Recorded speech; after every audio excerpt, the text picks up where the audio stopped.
Hi, I want to share with everybody something that happened to me today. Now, I do translations, and I did a translation, and a client sent me a payment by Zelle, $100 by Zelle, and I get the little message, you got a transfer from Bank of America Zelle. And I called the case, and when I didn't call, I sent a message, I said, thank you very much for the payment, and everything good. Maybe an hour later, I go into my bank account and I'm looking, at my balance, and I see that the $100 payment, it says on hold. And not only does it say on hold, but it says you'll get a letter by mail in a couple of days telling you why. And what that tells me is that they're not going to clear that $100 for a couple of days. So it has the little chat window, and I chatted, hello, and you get these automated messages, Hi, it's an automatic little robot. It's these automatic, they work on prompts. They pick up words that you say, and they automatically, provide a message from you, and they keep you busy like that, something like 10 or 15 minutes until you finally get a real person. So I finally get the real person, and I said, listen, someone's made a payment to my account by Zelle, but it says on hold. I want to know why it's on hold. What happened with it? And he says to me, oh, it's because it's fraudulent. It's fraudulent. And I'm thinking right now, my client has gypped me, is what I'm thinking, because I'm thinking that they made a payment that was not a real payment, and I've worked for nothing. Basically, I feel gypped. At the moment, I feel gypped, but I say, fraudulent, why? And he says, I can't answer that for you. The only ones that can answer that for you is the fraud department. He gives me an 866 number to call. I dial it. Again, an automated service. Hi, thank you for calling Bank of America, where, they always advertise and so it says, where customers is first, this, blah, blah, blah. Is your payment about this? Is your payment about that? Is your payment about 15 minutes of prompts, easily. And finally I get a person, and I said, look, I had this payment, and it's on hold. And they told me it's fraudulent. Why? Why is this fraudulent? It's like $100. And we're not talking like $100,000, maybe someone's money laundering. $100.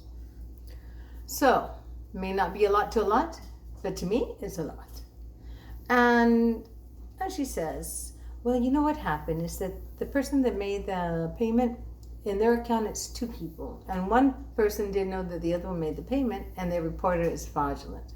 But we investigated it. It basically means they call them. We investigated it. And they said no, that they hadn't realized that it's not fraudulent. And so I just now credit that to your account. So now the money is in your account. I said, oh, thank you very much, And at the same time, separately, my HOA has changed bank accounts. Okay, and the way that Bank America on the webpage has it is that you can't edit. Like once you put a recipient to a transfer, you can't edit it. You can edit their address, but you can't edit the bank information. You actually have to erase it all, like completely get rid of that, and redo a brand new one. So I already knew this, and I redid a new one. But when I went to erase the old one, I couldn't do it. It's not user-friendly, clearly, because I couldn't find it. So I told the lady on the phone, hey, listen, since I have you on the phone, could you help me erase the recipient? I added a new one, I want to erase the other one. And she says, oh, I'm going to have to transfer you because, I'm fraud department, so I have to transfer you to like a different type of customer service. She transfers the call, and I'm on like 20 minutes waiting. They pick up, and I say, listen, can you help me? I explain my entire little thing again. And she says, I'm sorry, I can't help you because I can't get into your account because your account is on hold, basically blocked. I said, what do you mean my account's on hold? Yes, it's on hold. It's fraudulent. I said, no, it's not fraudulent. That's a mistake because I just called to ask why the other payment was there and your coworker must have made a mistake. She says, I'm sorry, I can't do it. Let me transfer you back to the fraud department. transfers me back to the fraud department, another 15, 20 minutes waiting. But wait, I forgot to say that before, each time you put the prompts in, if you skip the prompts, then the message tells you. They don't give you the option that you need, okay? Because none of the options they gave me were my option now that I was on being transferred. Because even then they transfer from one to the next, within their own bank, their own colleagues, the next person asks you all the security questions again, your phone number, your address, the digits of your social security, this, that. They ask you like almost the name of your unborn child. I mean, this is ridiculous. And so I get the prompts again. Instead of transferring to a person, I get transferred to like had I just called, you know? And none of the prompts were what I needed. None of them. So I said, speak to an agent. I kept pressing 0, 0, 0. And then it says, all right, we're going to transfer you to a Bank of America representative. But because you didn't choose one of the options, you'll have to wait longer. They make you wait longer. They punish you. They punish you for not choosing one of the things. Even though they don't offer all the things you need. Or you don't want to feel like hearing all, because you press like, let's say you choose 1 for this, 2 for that, 3 for that, and you choose 3 or 5. Then 5 has 5 more choices. And then you press that one, and they keep you like that 15, 20 minutes. Easy. So anyway, so by now I'm getting irritated. Because I have to go to the supermarket and I need access to my account. I have things to pay, and I have a life here, and I'm very time restricted. So I have a few hours in the day that I can even sleep. I sleep like 3 or 4 hours a day, and I'm really getting irritated. So they transfer me over, and I go through all the prongs and the whole thing, the whatever they're called, and the call disconnects after 20-something minutes. So I call back. Each time I call back, and each time I talk to somebody, I'm further irritated, which is why I never ever do. You know how they do the employee, what is it called? The questions. Were you treated kindly? Did they give you good customer service? I never fill those out, because they might treat you nice and they're messing your entire account up. You know what I'm saying? I don't fill those out. I'm done with that. And so finally I get back, and I get another lady, and she apologizes. I'm so sorry, so sorry. That should have never happened. But I can't fix it. Let me transfer you to fraud. But I'm going to stay on the line until they pick up. She says she transfers me over to the elevator music again, and she says, "Okay, I'm going to leave you here." And I said that, but they haven't answered. No, but I can only accompany you to here. I said, all right. So she leaves me there. I wait another 15, 20 minutes, and I get a guy. And by now I'm extremely irritated. I said, listen, he starts asking me again, your name, your phone number, the last one. And I'm irritated. I've explained my entire situation to 6 different people. Each time I'm giving, my identification, and it's their fault. I've done nothing wrong, So I tell him, I said, no, look, just put me straight to a manager or straight to a supervisor, just directly. I know it's not your fault, but I'm irritated, and I know you got a crappy call because I'm irritated, but I don't care. Put me to a manager or supervisor. He says, oh, the supervisors right now are not available. 6 o'clock in the afternoon, it's 5:30. I started the call at 5:23. I ended the call at 8:45. He says to me, they're not available. I said, that's right, I can wait. I will wait. So I said, but while we wait, see if you can figure this out. See if you're going to unlock, my account. He says, I can't because I've only been in the company for a week and I don't know how to do it. I said, well, you know what? Text your coworkers, because I know you had an internal chat, and just like you're saying, oh, this customer is a bitch, I want you to say, how do you unlock the accounts, or how do we correct this? He says, no, I can't, because I don't know who did it. I said, what do you mean you don't know who did it? The world is like up to date with technology. Bank of America, a huge multi-billion, is not up to par with technology, where you can see who talked to me all the times that I have been calling or have been transferred. Of course they can. Come on. And he says, no, I can't see it. and I can't do it. I said, well, text your friends. And now I'll keep holding for that. I said, if I disconnect, you better call me back. I said, because you're the sixth person that I've talked to. And I'm not talking this sweet. Huh? I'm talking like a little irritated, not towards him, but I'm letting him know all the time. Not you, but Bank of America has crappy service, and Bank of America is full of shit. And I'm not being nice, but I keep repeating to him, but not you. I know that you got me, and it's not your fault, but nevertheless, it needs to be resolved. So I need to speak to a manager. I have to go to the supermarket later before it closes, and it closes at 9. And I need my card to work. When I go pay, I need that card to go through because I have done nothing wrong. Nothing. I understand, man. I understand. They have like these little fixed, polite things. Yes, ma'am, you're right. I see. I see. They love the I see one. It's really convenient. I see. I understand. I understand. Yes, ma'am. But by now, none of that is making sense to me because what I feel is that I've been disrespected by the last 4 employees, where they hung up on me or disconnected me or solved nothing, So I tell him I'll hold.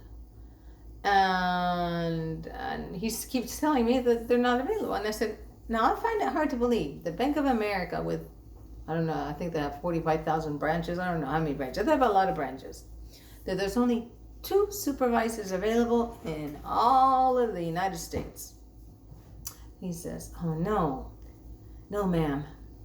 He says, there's more, but I only have access to 2. I can only contact 2. I said, I'm sure in case of emergency or, when you have people like me, I'm sure you have somebody that you can resort to. No, ma'am. Then he says, oh, a manager just wrote and said that to tell you to go to a bank office in the morning. I said, no. I need your manager to get on the phone, which makes me think he made that up. I need your manager to get on the phone. I need your supervisor to get on the phone. So now it's 8:45, okay? And he says, ma'am, there's nothing else I can do for you. You're going to have to go tomorrow in the morning. I said, where are the managers? Where are the supervisors? He says, they've gone home because their shift is over. I said, but you know what? I've been on this phone call since 5:23. Since 5:23. Transfer me. If they're gone, transfer me to the offices in California or Hawaii. They're 3 hours behind. I'm Eastern Standard Time. He tells me he's in Texas. And I said, well, then it's not 7:30 where you're at. It's because it was 8:30 where I am. He said it was 7:30. And I said, what time zone are you? It's Eastern, Mountain, Central, and Pacific, right? And he says to me, he's in Texas. He says, Eastern. Bullshit. The guy was bullshitting me. He was bullshitting me. So, you know what he did? I said, well, tell me your name before you hang up. He wouldn't give me his name. Wouldn't give me his name. I have the name of no one. Because they might say it really quick at the beginning. If you don't catch it, you're done. So then he wouldn't give me, and he hung up on me. So after 4 hours of my life, 4 hours. But not only 4 hours, because tomorrow I have to go into a Bank of America. They open at 10, 9 or 10. It doesn't matter because I'm already at work. Which means I have to lose an hour of my work, another hour of my patience, which they consumed today, to resolve something that I'm not guilty of, that I've done nothing wrong.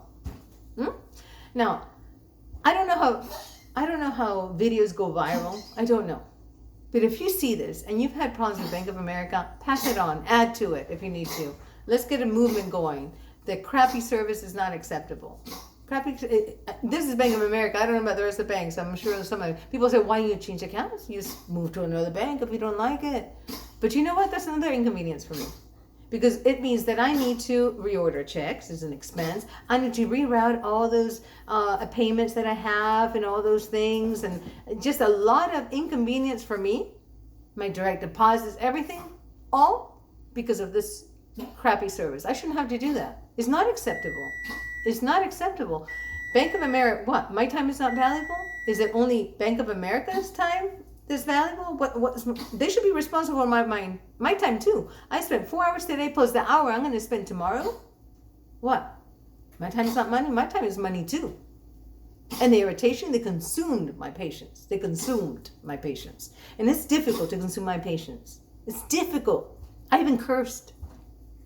I went to the Bank of America Facebook page and I put on the comments, Bank of America has crappiest service. And then I got an automatic message. Oh, sorry to hear that. Would you like to send the message, blah, blah, blah. And I'm going to spend another hour typing so they can blow it off. I said, no. I responded, you know what? Stick your automated robotic message up the bank president's, I love Biden, bank president's ass. That's what I said. I'm not in a good mood with them. I'm irritated tomorrow. I'm going to go in and you know what's going to happen? They're going to put somebody really nice thing and say, oh, I'm so sorry. I'm so sorry that happened to you. That should have never happened. And with that little I'm sorry and being nice, is supposed to erase my 4 hours of life, my 4 hours of irritation, 4 hours that I didn't work, 4 hours that I could have been doing other things if I wasn't working. For what? And then I had to pay with a credit card. I went to the supermarket. And what about the interest in that credit card? What, Bank of America they have no responsibility. They hold no responsibility for their lack of service. You pay for a service. They're not doing you a favor. You put your money in there. They're charging you for that. That's how they make the money. They're charging you. They're not doing me a favor. I'm not a rich client. No, not today. But they even make money out of the poor. They're like bottom feeders. And then they're not responsible for the customer service, the bad customer service that they offer. Well, it's not acceptable. And I want to start the movement. We're tired of the bullshit. We're tired. The typical consumer, the average Joe or Joanne, is tired of being taken advantage of and being treated like crap. And they don't get responsibility. They're multi-billionaires. They always make money, and they don't. What about my time? What about my 5 hours? 5 hours. Because one of your employees made a mistake. And what about the irritation that it's cost me? And the 4 hours of work that I didn't do because I was so irritated I couldn't even concentrate. Such bullshit. If you had problems with Bank of America, pass it on. Add to it. I don't care. I don't know if it's going to be viewed by one person or if it's going to be viewed by a lot. But I'm crossing my fingers that it's a lot. And that the word gets around and these banks realize that, come on, it's not acceptable. And I don't care. I don't care if I have $2 in the bank account. I'm still your client. And you're still charging me a percentage of those $2. Those miserable $2, you're still taking money from me. So no, it's not acceptable. It's not acceptable. And that's the movement. Bank of America, full of crap.